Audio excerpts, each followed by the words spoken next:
This is a continuation of Notes from Underground by Fyodor Dostoevsky, comprising Part 2, Chapters 5 and 6. Part 2, Chapter 5. So this is it. This is it at last. Contact with real life, I muttered as I ran headlong downstairs. This is very different from the Pope's leaving Rome and going to Brazil, very different from the ball on Lake Como. You are a scoundrel, a thought flashed through my mind. If you laugh at this now. No matter, I cried, answering myself. Now everything is lost. There was no trace to be seen of them, but that made no difference. I knew where they had gone. At the steps was standing a solitary night sledge driver in a rough peasant coat, powdered over with the still falling, wet, and as it were warm, snow. It was hot and steamy. The little shaggy piebald horse was also covered with snow and coughing. I remember that very well.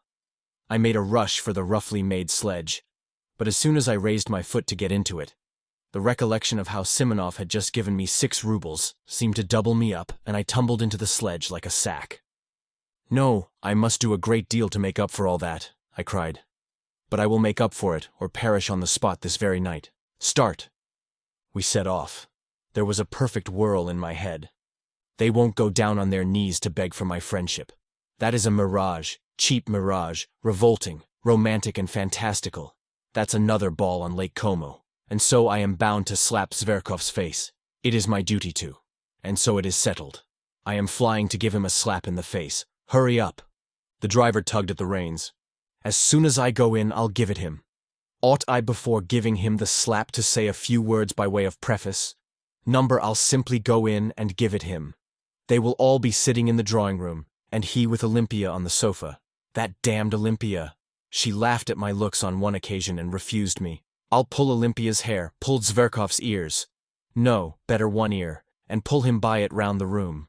Maybe they will all begin beating me and will kick me out. That's most likely, indeed. No matter. Anyway, I shall first slap him. The initiative will be mine. And by the laws of honor, that is everything. He will be branded and cannot wipe off the slap by any blows, by nothing but a duel. He will be forced to fight. And let them beat me now. Let them, the ungrateful wretches. Trudolyubov will beat me hardest. He is so strong. Ferfitchkin will be sure to catch hold sideways and tug at my hair. But no matter, no matter. That's what I am going for. The blockheads will be forced at last to see the tragedy of it all. When they drag me to the door, I shall call out to them that in reality they are not worth my little finger. Get on, driver, get on, I cried to the driver. He started and flicked his whip, I shouted so savagely. We shall fight at daybreak, that's a settled thing. I've done with the office. Ferfitchkin made a joke about it just now, but where can I get pistols? Nonsense, I'll get my salary in advance and buy them, and powder and bullets. That's the second's business. And how can it all be done by daybreak? And where am I to get a second? I have no friends. Nonsense, I cried, lashing myself up more and more. It's of no consequence. The first person I meet in the street is bound to be my second, just as he would be bound to pull a drowning man out of water. The most eccentric things may happen. Even if I were to ask the director himself to be my second tomorrow, he would be bound to consent, if only from a feeling of chivalry, and to keep the secret. Anton Antonitch. The fact is that at that very minute the disgusting absurdity of my plan and the other side of the question was clearer and more vivid to my imagination than it could be to anyone on earth. But, "Get on, driver, get on, you rascal, get on!" "Ugh, sir," said the son of toil. Cold shivers suddenly ran down me. Wouldn't it be better to go straight home? My God, why did I invite myself to this dinner yesterday? But no, it's impossible. And my walking up and down for 3 hours from the table to the stove? No, they and no one else must pay for my walking up and down. They must wipe out this dishonor. Drive on. And what if they give me into custody? They won't dare. They'll be afraid of the scandal. And what if Zverkov is so contemptuous that he refuses to fight a duel? He is sure to. But in that case I'll show them. I will turn up at the posting station when he's setting off tomorrow. I'll catch him by the leg. I'll pull off his coat when he gets into the carriage. I'll get my teeth into his hand. I'll bite him. See what lengths you can drive a desperate man to. He may hit me on the head, and they may belabor me from behind. I will shout to the assembled multitude, Look at this young puppy who is driving off to captivate the Circassian girls after letting me spit in his face. Of course, after that everything will be over. The office will have vanished off the face of the earth. I shall be arrested. I shall be tried. I shall be dismissed from the service, thrown in prison, sent to Siberia. Never mind. In 15 years, when they let me out of prison, I will trudge off to him, a beggar, in rags. I shall find him in some provincial town. He will be married and happy. He will have a grown-up daughter. I shall say to him, "Look, monster, at my hollow cheeks and my rags. I've lost everything. My career, my happiness, art, science, the woman I loved, and all through you. Here are pistols. I have come to discharge my pistol and I forgive you. Then I shall fire into the air and he will hear nothing more of me." I was actually on the point of tears, though I knew perfectly well at that moment that all this was out of Pushkin's Silvio and Lermontov's masquerade. And all at once I felt horribly ashamed, so ashamed that I stopped the horse, got out of the sledge, and stood still in the snow in the middle of the street. The driver gazed at me, sighing and astonished. What was I to do? I could not go on there. It was evidently stupid, and I could not leave things as they were, because that would seem as though... Heavens, how could I leave things, and after such insults? "No!" I cried, throwing myself into the sledge again. "It is ordained. It is fate. Drive on! Drive on!" And in my impatience, I punched the sledge driver on the back of the neck. "What are you up to? What are you hitting me for?" the peasant shouted, but he whipped up his nag so that it began kicking. The wet snow was falling in big flakes. I unbuttoned myself, regardless of it. I forgot everything else, for I had finally decided on the slap, and felt with horror that it was going to happen now, at once, and that no force could stop it. The deserted street lamps gleamed sullenly in the snowy darkness like torches at a funeral. The snow drifted under my great coat, under my coat, under my cravat, and melted there. I did not wrap myself up. All was lost anyway. At last we arrived. I jumped out, almost unconscious, ran up the steps and began knocking and kicking at the door. I felt fearfully weak, particularly in my legs and knees. The door was opened quickly as though they knew I was coming. As a fact, Simonov had warned them that perhaps another gentleman would arrive, and this was a place in which one had to give notice and to observe certain precautions. It was one of those millinery establishments which were abolished by the police a good time ago. By day, it really was a shop, but at night, if one had an introduction, one might visit it for other purposes. I walked rapidly through the dark shop into the familiar drawing room, where there was only one candle burning, and stood still in amazement. There was no one there. "Where are they?" I asked somebody. But by now, of course, they had separated. Before me was standing a person with a stupid smile, the madam herself, who had seen me before. A minute later, a door opened and another person came in. Taking no notice of anything, I strode about the room and, I believe, I talked to myself. I felt as though I had been saved from death and was conscious of this, joyfully, all over. I should have given that slap. I should certainly have given it. But now they were not here, and everything had vanished and changed. I looked round. I could not realize my condition yet. I looked mechanically at the girl who had come in, and had a glimpse of a fresh, young, rather pale face, with straight, dark eyebrows, and with grave, as it were, wondering eyes that attracted me at once. I should have hated her if she had been smiling. I began looking at her more intently and, as it were, with effort. I had not fully collected my thoughts. There was something simple and good-natured in her face, but something strangely grave. I am sure that this stood in her way here, and no one of those fools had noticed her. She could not, however, have been called a beauty, though she was tall, strong-looking, and well-built. She was very simply dressed. Something loathsome stirred within me. I went straight up to her. I chanced to look into the glass. My harassed face struck me as revolting in the extreme, pale, angry, abject, with disheveled hair. No matter, I am glad of it, I thought. I am glad that I shall seem repulsive to her. I like that. Part 2, Chapter 6. 1. Somewhere behind a screen a clock began wheezing, as though oppressed by something, as though someone were strangling it. After an unnaturally prolonged wheezing, there followed a shrill, nasty, and, as it were, unexpectedly rapid chime, as though someone were suddenly jumping forward. It struck 2. I woke up, though I had indeed not been asleep but lying half-conscious. It was almost completely dark in the narrow, cramped, low-pitched room, cumbered up with an enormous wardrobe and piles of cardboard boxes and all sorts of frippery and litter. The candle end that had been burning on the table was going out and gave a faint flicker from time to time. In a few minutes there would be complete darkness. I was not long in coming to myself. Everything came back to my mind at once, without an effort, as though it had been an ambush to pounce upon me again. And indeed, even while I was unconscious, a point seemed continually to remain in my memory unforgotten, and round it my dreams moved drearily. But strange to say, everything that had happened to me in that day seemed to me now, on waking, to be in the far, far away past, as though I had long, long ago lived all that down. My head was full of fumes. Something seemed to be hovering over me, rousing me, exciting me, and making me restless. Misery and spite seemed surging up in me again and seeking an outlet.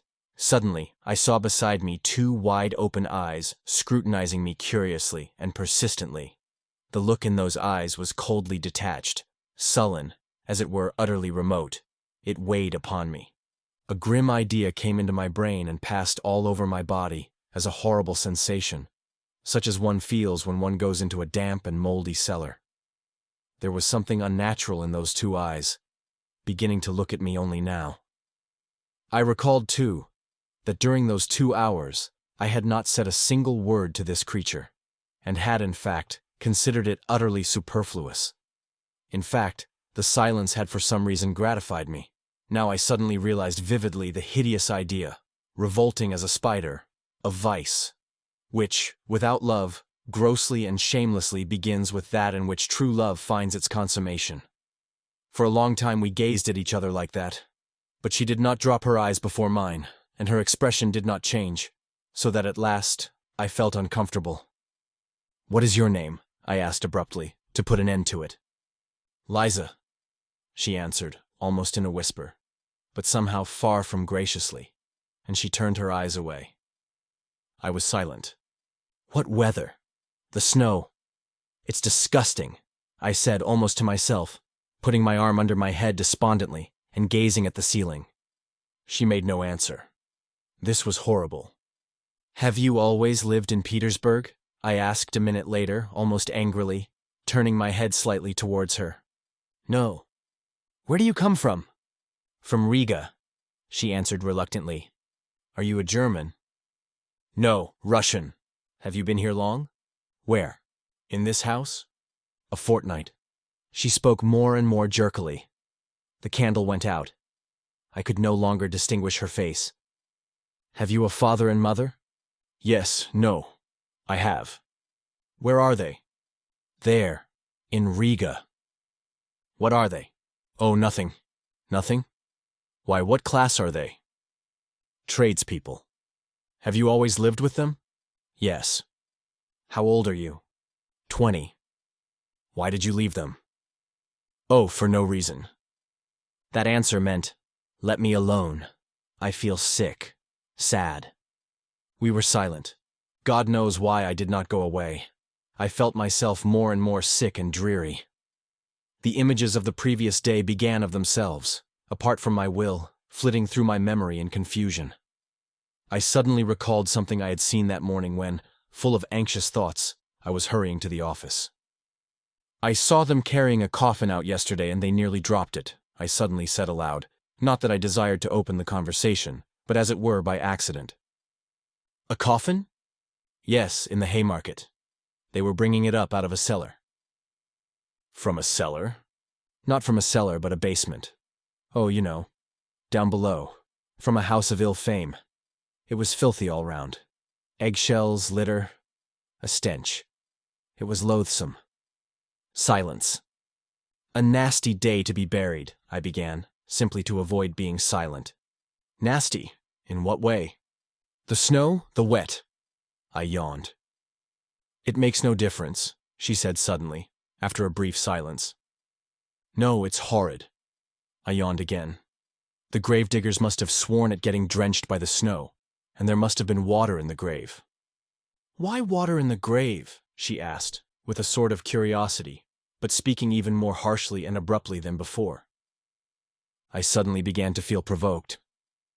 "Why, there must have been water at the bottom a foot deep. You can't dig a dry grave in Volkovo Cemetery." "Why? Why? Why, the place is waterlogged. It's a regular marsh, so they bury them in water. I've seen it myself. Many times." I had never seen it once. Indeed, I had never been in Volkovo and had only heard stories of it. "Do you mean to say you don't mind how you die?"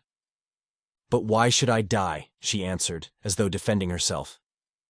"Why, someday you will die, and you will die just the same as that dead woman.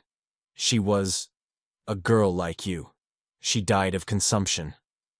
A wench would have died in hospital. She knows all about it already." She said, "wench, not girl." "She was in debt to her madam," I retorted, more and more provoked by the discussion, "and went on earning money for her up to the end, though she was in consumption. Some sledge drivers standing by were talking about her to some soldiers and telling them so. No doubt they knew her. They were laughing. They were going to meet in a pothouse to drink to her memory." A great deal of this was my invention. Silence followed. Profound silence. She did not stir. "And is it better to die in a hospital? Isn't it just the same? Besides, why should I die?" she added irritably. "If not now, a little later." "Why a little later?" "Why indeed? Now you are young, pretty, fresh, you fetch a high price. But after another year of this life you will be very different. You will go off." "In a year? Anyway, in a year you will be worth less," I continued malignantly. "You will go from here to something lower, another house. A year later, to a third, lower and lower, and in 7 years you will come to a basement in the Haymarket. That will be if you were lucky. But it would be much worse if you got some disease, consumption, say, and caught a chill or something or other. It's not easy to get over an illness in your way of life. If you catch anything, you may not get rid of it, and so you would die." "Oh well, then I shall die," she answered quite vindictively, and she made a quick movement. "But one is sorry." "Sorry for whom?" "Sorry for life." Silence. "Have you been engaged to be married, eh? What's that to you?" "Oh, I am not cross-examining you. It's nothing to me. Why are you so cross? Of course you may have had your own troubles. What is it to me? It's simply that I felt sorry." "Sorry for whom?" "Sorry for you." "No need," she whispered, hardly audibly, and again made a faint movement. That incensed me at once. What? I was so gentle with her, and she— "Why, do you think that you are on the right path?" "I don't think anything." "That's what's wrong, that you don't think. Realize it while there is still time. There still is time. You are still young, good-looking. You might love, be married, be happy." "Not all married women are happy," she snapped out in the rude, abrupt tone she had used at first. "Not all, of course. But anyway, it is much better than the life here. Infinitely better. Besides, with love one can live even without happiness. Even in sorrow life is sweet. Life is sweet, however one lives. But here what is there but foulness? Phew." I turned away with disgust. I was no longer reasoning coldly. I began to feel myself what I was saying and warmed to the subject. I was already longing to expound the cherished ideas I had brooded over in my corner. Something suddenly flared up in me. An object had appeared before me. "Never mind my being here, I am not an example for you. I am perhaps worse than you are. I was drunk when I came here, though," I hastened, however, to say in self-defense. "Besides, a man is no example for a woman. It's a different thing. I may degrade and defile myself, but I am not anyone's slave. I come and go, and that's an end of it. I shake it off, and I am a different man. But you are a slave from the start. Yes, a slave. You give up everything, your whole freedom. If you want to break your chains afterwards, you won't be able to. You will be more and more fast in the snares. It is an accursed bondage. I know it. I won't speak of anything else. Maybe you won't understand, But tell me, no doubt you are in debt to your madam? There you see, I added, though she made no answer, but only listened in silence, entirely absorbed. That's a bondage for you. You will never buy your freedom. They will see to that. It's like selling your soul to the devil. And besides, perhaps I too am just as unlucky. How do you know? And wallow in the mud on purpose, out of misery. You know, men take to drink from grief. Well, maybe I am here from grief. Come, tell me, what is there good here? Here you and I came together, just now, and did not say one word to one another all the time. And it was only afterwards you began staring at me like a wild creature, and I at you. Is that loving? Is that how one human being should meet another? It's hideous. That's what it is. Yes, she assented sharply and hurriedly. I was positively astounded by the promptitude of this yes. So the same thought may have been straying through her mind when she was staring at me just before. So she, too, was capable of certain thoughts? Damn it all, this was interesting. This was a point of likeness, I thought, almost rubbing my hands. And indeed, it's easy to turn a young soul like that. It was the exercise of my power that attracted me most. She turned her head nearer to me, and it seemed to me in the darkness that she propped herself on her arm. Perhaps she was scrutinizing me. How I regretted that I could not see her eyes. I heard her deep breathing. "Why have you come here?" I asked her, with a note of authority already in my voice. "Oh, I don't know." "But how nice it would be to be living in your father's house. It's warm and free. You have a home of your own." "But what if it's worse than this?" I must take the right tone, flashed through my mind. I may not get far with sentimentality. But it was only a momentary thought. I swear she really did interest me. Besides, I was exhausted and moody. And cunning so easily goes hand in hand with feeling. "Who denies it?" I hastened to answer. "Anything may happen. I am convinced that someone has wronged you, and that you are more sinned against than sinning. Of course, I know nothing of your story, but it's not likely a girl like you has come here of her own inclination." "A girl like me?" she whispered, hardly audibly, but I heard it. Damn it all, I was flattering her. That was horrid, but perhaps it was a good thing. She was silent. "See, Liza, I will tell you about myself. If I had had a home from childhood, I shouldn't be what I am now. I often think that. However bad it may be at home. Anyway, they are your father and mother, and not enemies, strangers. Once a year, at least, they'll show their love of you. Anyway, you know you are at home. I grew up without a home, and perhaps that's why I've turned so unfeeling." I waited again. Perhaps she doesn't understand, I thought. And indeed, it is absurd. It's moralizing. If I were a father and had a daughter, I believe I should love my daughter more than my sons, really, I began indirectly, as though talking of something else, to distract her attention.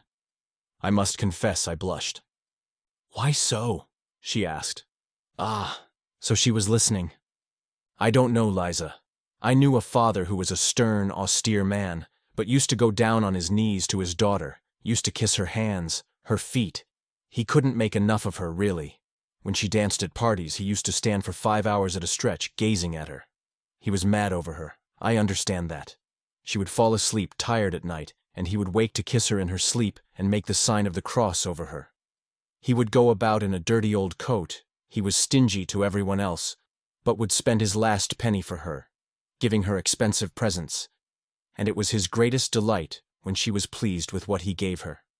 Fathers always love their daughters more than the mothers do. Some girls live happily at home, and I believe I should never let my daughters marry." "What next?" she said, with a faint smile. "I should be jealous, I really should. To think that she should kiss anyone else, that she should love a stranger more than her father. It's painful to imagine it. Of course, that's all nonsense. Of course, every father would be reasonable at last. But I believe before I should let her marry, I should worry myself to death. I should find fault with all her suitors, but I should end by letting her marry whom she herself loved. The one whom the daughter loves always seems the worse to the father, you know. That is always so. So many family troubles come from that. Some are glad to sell their daughters, rather than marrying them honorably. Ah, so that was it. Such a thing, Liza, happens in those accursed families in which there is neither love nor God, I retorted warmly. And where there is no love, there is no sense either. There are such families, it's true, but I am not speaking of them. You must have seen wickedness in your own family if you talk like that. Truly, you must have been unlucky. That sort of thing mostly comes about through poverty. And is it any better with the gentry? Even among the poor, honest people who live happily? Yes, perhaps. Another thing, Liza. Man is fond of reckoning up his troubles, but does not count his joys. If he counted them up as he ought, he would see that every lot has enough happiness provided for it. And what if all goes well with the family, if the blessing of God is upon it, if the husband is a good one, loves you, cherishes you, never leaves you? There is happiness in such a family. Even sometimes there is happiness in the midst of sorrow, and indeed sorrow is everywhere. If you marry, you will find out for yourself. But think of the first years of married life with one you love. What happiness there sometimes is in it. And indeed it's the ordinary thing. In those early days, even quarrels with one's husband end happily. Some women get up quarrels with their husbands just because they love them. Indeed, I knew a woman like that. She seemed to say that because she loved him, she would torment him and make him feel it. You know that you may torment a man on purpose through love. Women are particularly given to that, thinking to themselves, I will love him so, I will make so much of him afterwards that it's no sin to torment him a little now. And all in the house rejoice in the sight of you, and you are happy and gay and peaceful and honorable. Then there are some women who are jealous. If he went off anywhere, I knew one such woman, she couldn't restrain herself, but would jump up at night and run off on the sly to find out where he was, whether he was with some other woman. That's a pity. And the woman knows herself it's wrong, and her heart fails her and she suffers, but she loves. It's all through love. And how sweet it is to make up after quarrels, to own herself in the wrong or to forgive him. And they both are so happy all at once. As though they had met anew, been married over again. As though their love had begun afresh.